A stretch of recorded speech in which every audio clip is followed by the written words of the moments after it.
I'm standing here with Kathy Perreau, who is the manager of the environment team within the Ministry of Transport.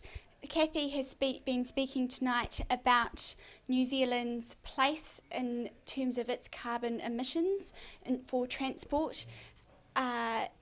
She has been talking about what we can do in terms of reducing our transport emissions, and also talking about where and how the public can get involved in government processes. And I'd like, Kathy, for you to be able to tell us a bit more about your message. Thank you, Jane.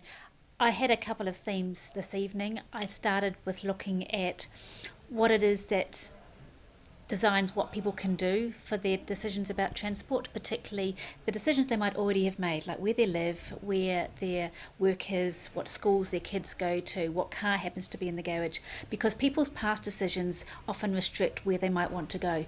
But we had an audience tonight where people were quite varied in their level of commitment to making different choices about transport in terms of cycling, walking, public transport. And so it's been very interesting just working through what decisions people want to make and what those implications are. We also talked about the planning processes and being involved. The government has to some extent got a limited role. It looks at legislation, it sets the overarching framework for funding, and it guides where some of the other organisations will make decisions. But we in New Zealand have a lot of power at district council and regional council level. So a lot of the discussion that we had this evening was what was happening with local planning decisions, with public transport, with where the buses were going, could we have some light rail. So it's interesting to look at the role of central government and local government there. And if you want something to happen and you want to be involved, it needs to be worked through so you know who it is that you need to target and what their roles are. So more specifically, from a government level, if you want to get the attention of the minister, in particular the Minister of Transport, for example, how would one best go about doing that? As it's always been, the power of the pen is very strong. The minister reads letters, he writes letters. It's a way in which he can gauge what the community mood is for a proposal, and writing to ministers and also local MPs is a way in which this government gets a sense of the community visions of where they want to go. So write to the ministers, it's free post, and the role of the government departments there is to support the ministers in doing that. So yep, start with the pen. One of the phrases that Joyce, Minister of Transport, has used is that 86% of people choose to drive by car, and that seems to have influenced his decisions on transport investment.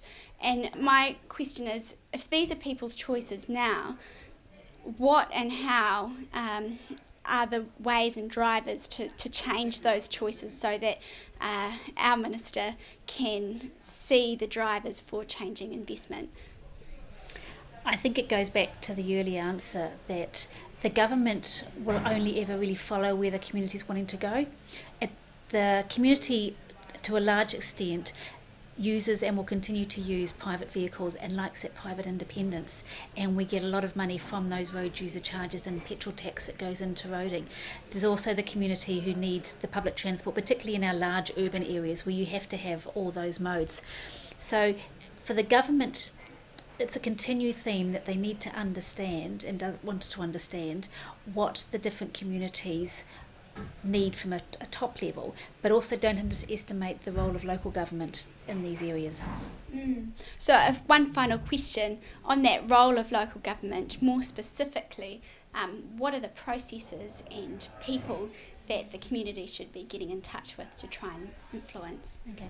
Well, this year, of course, we've got local body elections, so that was raised by some speakers this evening.